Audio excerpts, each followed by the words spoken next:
दोस्तों स्वागत है आपका हमारे YouTube channel Hindi by Kaushik sir पे। दोस्तों हेलो दोस्तों, स्वागत है आपका हमारे YouTube channel Hindi by Kaushik sir पे। दोस्तों आज अगर आप पहली बार हमारी वीडियो देख रहे हो तो चैनल को सब्सक्राइब कर लें ताकि सही समय पर सही जानकारी आपको मिलती रहे।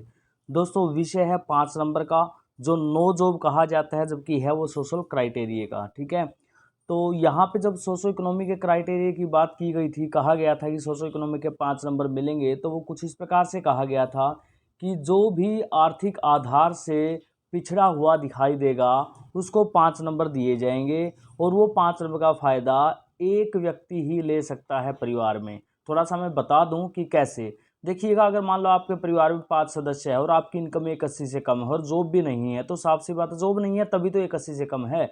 तो अगर एक व्यक्ति ने उसका फ़ायदा ले लिया तो आपके घर में एक जॉब आ गई, उसका मतलब आपकी जो इनकम है वो बढ़ गई, अर्थात एक व्यक्ति ही ले सकता है। नंबर 2 बात ये कि वहाँ पे ये साफ साफ कहा गया था कि सोशो इकोनॉमी के 5 नंबर का फ़ायदा एक बार ही लिया जा सकता है। एक बार ही क्यों लिया जा सकता है? मान लीजिए आपकी सिलेक्शन होगी गवर्नमेंट जॉब ग्रुप डी में, और उसके बाद ग्रुप सी की आ गई, टीजीटी की आ गई या पीजीटी की आ गई, जो कोई भी वैकेंसी आ गई, तो ऐसा नहीं है कि आप वहाँ पे 5 नंबर का फ़ायदा लेंगे और उसके बाद दोबारा से उस जॉब को छोड़ के किसी दूसरी जॉब पे चले गए और उसमें भी 5 नंबर का फ़ायदा ले गए। तो कुछ ऐसा था।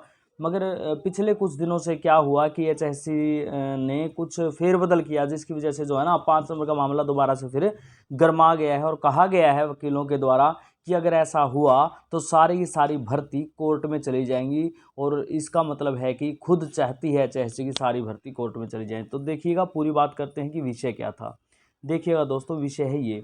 हाई कोर्ट के वकीलों ने, हाई कोर्ट के जो वकील थे, हरियाणा कर्मचारी चयन आयोग के नौकरी न होने के बदले, अर्थात सोशो इकोनॉमी की बात की जा रही है, दोनों ग्रुप सी और डी में। दोस्तों इसका लिंक टीजीटी और से भी है, 74 का जो टीजीटी चल रही है उससे भी है। मैं बताऊंगा, थोड़ा सा एक बार खबर पूरी बता दूं, उसके बाद बताऊंगा आपके साथ इसका लिंक कैसे है। उनके बदले दोनों ग्रुपों में सी और डी 5-5 अंक देने के बयान को गलत करार दे दिया है। ठीक है, कैसे दे दिया है? आयोग का फैसला नियमों के खिलाफ, भर्ती प्रक्रिया फंसाने का नया तरीका।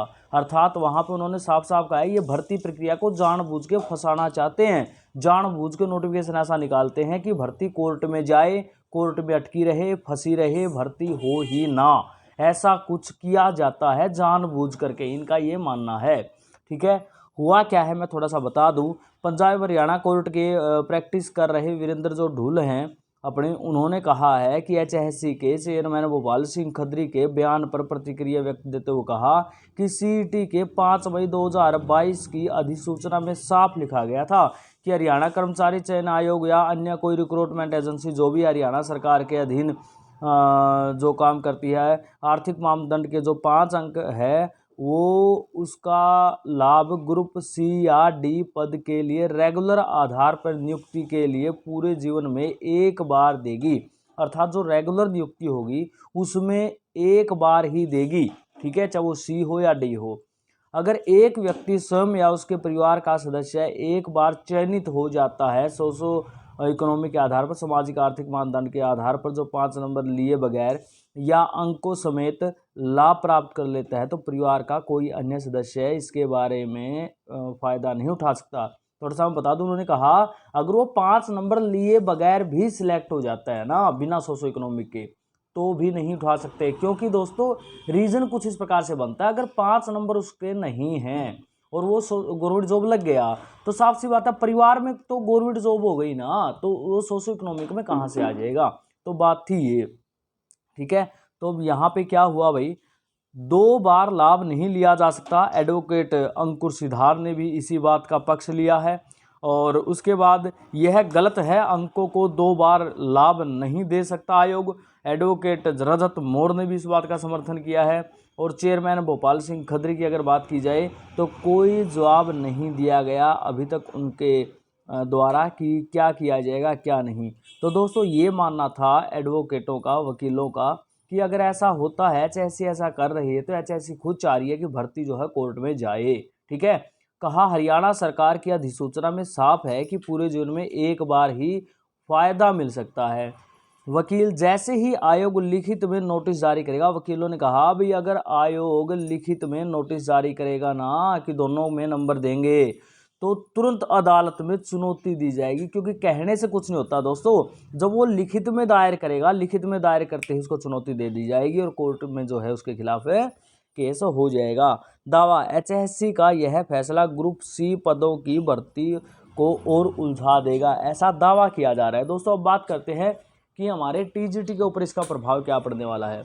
दोस्तों आपको पता है ग्रुप सी और ग्रुप डी की अगर बात की जाए और अगर टीजीटी की बात की जाए, दोस्तों बेरोजगारी इतनी बढ़ चुकी है कि हमारे टीजीटी वाले अभ्यर्थी प्रत्येक जगह पर फॉर्म अप्लाई कर रहे हैं। वो ग्रुप सी में भी पेपर देने के लिए अप्लाई किया और डी में भी अप्लाई किया हुआ है। अगर एक बार एक व्यक्ति कहीं पे 5 नंबर ले लेता है तो दूसरी बार उसको उन 5 नंबर का फायदा नहीं मिल सकता, चाहे तो वो ग्रुप सी में ले ले चाहे वो टीजीटी में ले ले। अब बात यह है कि उसकी मंशा क्या है। सबसे पहले हमें यही नहीं पता भर्ती कौन सी पूरी होगी। देखा जाए तो एचएससी की टीजीटी वाली होनी चाहिए 7471, क्योंकि सब कुछ हो चुका है, मगर अब तक कुछ भी साफ साफ दिखाई नहीं दे रहा। हाँ ये है कि पिछले कुछ दिनों से खबर आ रही है कि जो एचएससी ने जवाब दायर कर दिया है और अगले ही पेशी जो होगी प्राइवेट एक्सपीरियंस वाली और उसको खारिज कर दिया जाएगा कि इसको ऐसा मानना है। पक्का तो हमें भी नहीं पता, लोग कह रहे हैं 90% ऐसा हो जाएगा, ये हो जाएगा। कहने को तो पीजीटी वाले केस में हर डेट पे यही कहा जाता है कि अब की बार 100% फैसला हो जाएगा, मगर दोस्तों ये कोर्ट के फैसले हैं, इतनी जल्दी होते भी नहीं है। ठीक है, अगर हो जाए, हम यही चाहते हैं कि हो जाए, मगर इतनी जल्दी होते दिखाई नहीं दिया आज तक हमें कहीं पे। ओके दोस्तों, बेस्ट ऑफ लक।